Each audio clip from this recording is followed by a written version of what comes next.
Good morning and नमस्कार दोस्तों, स्वागत है आप सभी का आपके अपने YouTube channel GK search engine पर।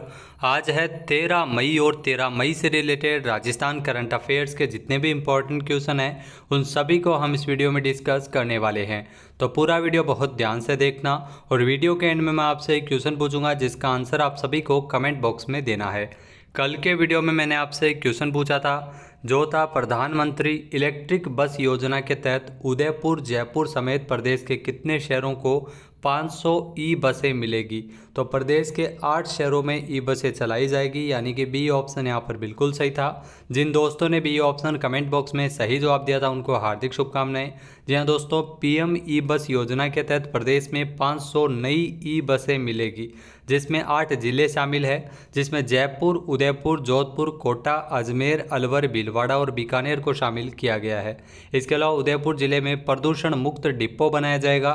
प्रधानमंत्री इलेक्ट्रिक बस योजना के तहत उदयपुर जयपुर समेत प्रदेश के 8 शहरों को 500 ई बसें मिलेगी, जिसमें सबसे ज़्यादा 150 ई बसें जयपुर में, जबकि उदयपुर, जोधपुर, कोटा, अजमेर, बीकानेर, अलवर और भीलवाड़ा को 50-50 ई बसें उपलब्ध करवाई जाएगी। इस योजना को केंद्र और राज्य सरकार दोनों मिलकर संचालित करेगी। तो चलिए स्टार्ट करते हैं आज के राजस्थान करंट अफेयर्स। पहला क्वेश्चन है, राजस्थान से चिकित्सा विभाग में उत्कृष्ट कार्य करने के लिए राज्य स्तर पर कितने नर्सिंग कर्मियों को फ्लोरेंस नाइटिंगेल अवार्ड से सम्मानित किया गया है। तो राजस्थान से 56 नर्सिंग कर्मियों को ये पुरस्कार मिला है। बी ऑप्शन यहाँ पर बिल्कुल सही है। अब आपके दिमाग में क्वेश्चन उठ रहा होगा कि फ्लोरेंस नाइटिंगेल कौन है। तो ये दुनिया की पहली नर्स है और इसकी जयंती के उपलक्ष्य में ये पुरस्कार है वो दिया जाता है। अंतर्राष्ट्रीय नर्सिंग दिवस मनाया जाता है। आइए जानते हैं इम्पोर्टेंट फैक्ट्स। तो राजस्थान नर्सिंग काउंसिल जयपुर में आयोजित अंतर्राष्ट्रीय नर्स दिवस के अवसर पर 12 मई को 56 नर्सिंग कर्मियों को संपूर्ण राजस्थान में चिकित्सा विभाग में उत्कृष्ट कार्य करने के लिए राज्य स्तर पर फ्लोरेंस नाइटिंगेल अवार्ड से सम्मानित किया था। जहां दुनिया की पहली नर्स फ्लोरेंस नाइटिंगेल का जन्म 12 मई 1820 को इटली के फ्लोरेंस में हुआ था, इसलिए हर साल 12 मई को अंतर्राष्ट्रीय नर्स दिवस मनाया जाता है। नेक्स्ट क्वेश्चन है, हाल ही में राजस्थान के किस हॉस्पिटल में जटिल और दुर्लभ बीमारी कोरोनरी ट्रांसलोकेशन ऑपरेशन पहली बार सफलतापूर्वक किया गया था। तो ये महात्मा गांधी अस्पताल जयपुर में इस ऑपरेशन को सफल किया गया था। बच्चे का ये ऑपरेशन हुआ था, यानी कि ए ऑप्शन यहाँ पर बिल्कुल सही है। आइए जानते हैं इम्पोर्टेंट फैक्ट्स। तो राजस्थान के जयपुर में स्थित महात्मा गांधी अस्पताल के डॉक्टर्स ने पूरी सावधानी रखते हुए जटिल और दुर्लभ कोरोनरी ट्रांसलोकेशन ऑपरेशन किया जो 8 घंटे तक चला था। दुनिया के चिकित्सा इतिहास में अब तक ऐसे केवल 40 ही ऑपरेशन हुए हैं और राजस्थान में अपनी तरह का पहला दुर्लभ ऑपरेशन है।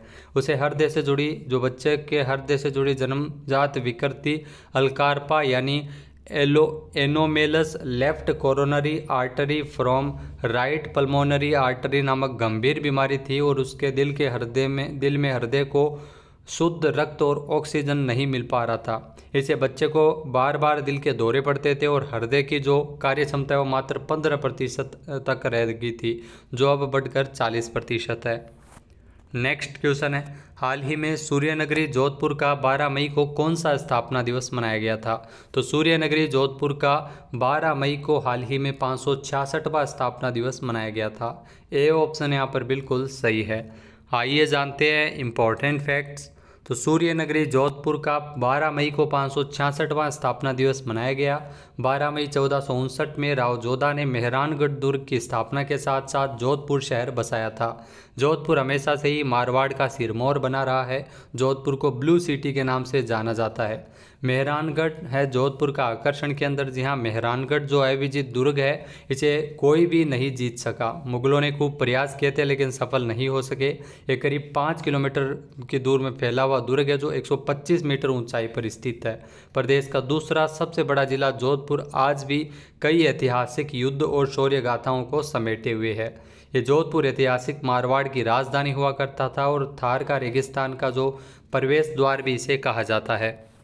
नेक्स्ट क्वेश्चन है, राजस्थान में जोधपुर के 566वें स्थापना दिवस के अवसर पर मेहरानगढ़ म्यूजियम ट्रस्ट के द्वारा मारवाड़ का सर्वोच्च राव सिंहा सम्मान इस साल किसे दिया गया है? तो ये पुरस्कार इस साल डॉक्टर भीमसेन सिंघल को दिया गया है। ए ऑप्शन यहाँ पर बिल्कुल सही है, जो आप तस्वीर में देख सकते हैं। आइए जानते हैं इम्पोर्टेंट फैक्ट्स। तो जोधपुर के 566वें स्थापना दिवस के उपलक्ष्य में 12 मई को मेहरानगढ़ म्यूजियम ट्रस्ट के द्वारा मेहरानगढ़ किले के जयपोल के बाहर स्थित रासोलाई तालाब के सामने मुख्य समारोह आयोजित हुआ। इस समारोह में अलग अलग क्षेत्र में उल्लेखनीय कार्य करने के लिए 18 प्रतिभाओं को जो सर्वोच्च मारवाड़ रत्न सम्मान से नवाजा गया था, जिसमें मारवाड़ का सर्वोच्च राव सिंहा सम्मान इस साल राव सिंहा सम्मान, ध्यान रखना, मारवाड़ रत्न सम्मान 18 व्यक्तियों को मिला था। जबकि मारवाड़ का जो सर्वोच्च सम्मान होता है राव सिंहा सम्मान, तो इस साल Bombay hospital institute of medical science के निदेशक न्यूरोलॉजी डॉक्टर भीमसेन सिंघल को दिया गया है।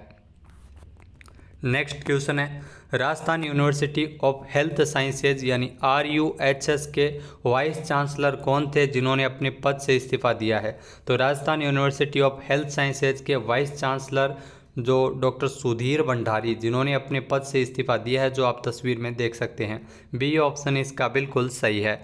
आइए जानते हैं इम्पोर्टेंट फैक्ट्स। तो Rajasthan university of health sciences के vice chancellor doctor Sudhir Bhandari ने अपने पद से इस्तीफा दिया है। राज्यपाल कलराज मिश्र ने इनका इस्तीफा स्वीकार किया है। फर्जी NOC के जरिए ट्रांसप्लांट के मामले में कार्रवाई की जा रही है। ऑर्गन ट्रांसप्लांट के लिए फर्जी NOC जारी करने के मामले में राज्य सरकार ने अब तक जो सवाई मान सिंह हॉस्पिटल के अधीक्षक डॉक्टर अचल शर्मा और सवाई मान सिंह मेडिकल कॉलेज के पूर्व प्रिंसिपल डॉक्टर राजीव बरगट्टा को भी उनके पद से हटा दिया है। नेक्स्ट है, राजस्थान में गर्भवती महिलाओं के लिए शुरू हुई माँ वाउचर योजना का मुख्य उद्देश्य क्या है?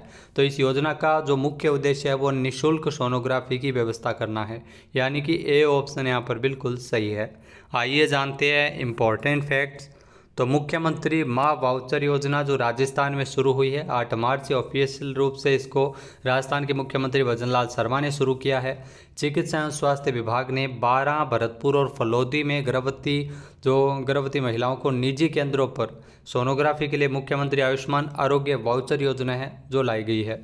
अब तक 12 फलोदी और भरतपुर में निजी केंद्रों पर सोनोग्राफी के लिए माँ वाउचर योजना के तहत 600 कूपन जारी किए गए थे और अप्रैल से योजना पूरे राज्य में शुरू हो चुकी है। इसमें गर्भवती महिलाओं को QR कोड आधारित वाउचर जनरेट होता है और इस वाउचर के माध्यम से किसी भी निजी सेंटर में सोनोग्राफी करवाई जा सकती है। नेक्स्ट क्वेश्चन है, राजस्थान में गर्मियों के प्रकोप के कारण सरकारी और प्राइवेट स्कूलों में लंच बेल की तरह कौन सी बेल बजानी होगी? तो लंच बेल की तरह वाटर बेल भी बजेगी, यानी कि ए ऑप्शन यहाँ पर बिल्कुल सही है। आइए जानते हैं इम्पोर्टेंट फैक्ट्स।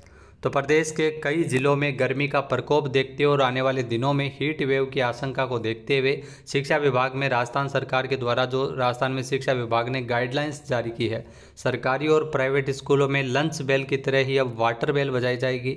शिक्षा विभाग ने सभी स्कूलों को आदेश ही नहीं बल्कि सलाह भी दी है कि वे हर रोज़ कम से कम 3 बार वाटर बेल बजा सकते हैं ताकि बच्चे पानी पी सके।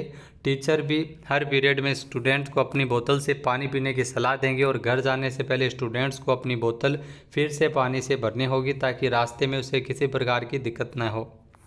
नेक्स्ट क्वेश्चन है, राज्य की पहली यूनिवर्सिटी कौन सी है जो संयुक्त अरब अमीरात में ऑफशोर कैंपस स्थापित करेगी? तो जयपुर नेशनल यूनिवर्सिटी को ये परमिशन मिली है, यानी कि सी ऑप्शन यहाँ पर बिल्कुल सही है।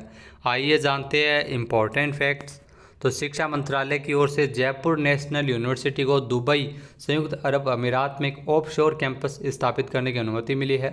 शिक्षा मंत्रालय की ऑफिशियल नोटिफिकेशन के अनुसार UGC प्राइवेट यूनिवर्सिटीज़ में स्टैंडर्ड्स की स्थापना और रखरखाव UGC एक्ट 2003 के प्रोविजन के अनुसार दुबई संयुक्त अरब अमीरात में एक ऑफशोर कैंपस की स्थापना के लिए जयपुर नेशनल यूनिवर्सिटी के प्रस्ताव को मंत्रालय के द्वारा विचार किया गया है।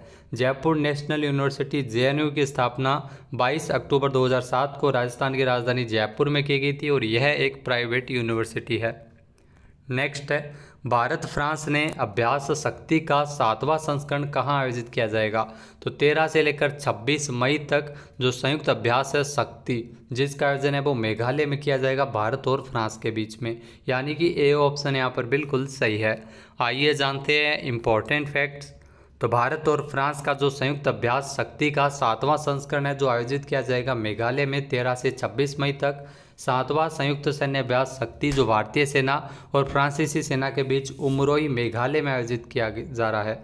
इसका मुख्य उद्देश्य उप पारंपरिक परिदृश्यों में मल्टी डोमेन संचालन के लिए संयुक्त क्षमता को बढ़ावा देना है। ये दोनों देशों के सशस्त्र बलों के बीच अंतर संचालनीयता और सौहार्द को बढ़ावा देने पर केंद्रित है। छठा संस्करण फ्रांस के मिलिट्री स्कूल ऑफ ड्रैगुन में हुआ था। नेक्स्ट है, हाल ही में विश्व प्रवासी पक्षी दिवस कब मनाया गया है? तो हाल ही में विश्व प्रवासी पक्षी दिवस 11 मई को मनाया गया है, यानी कि बी ऑप्शन यहाँ पर बिल्कुल सही है। प्रवासी पक्षी दिवस 11 मई को मनाया जाता है। आइए जानते हैं इम्पोर्टेंट फैक्ट्स। तो विश्व प्रवासी पक्षी दिवस 11 मई को मनाया जाता है हर साल।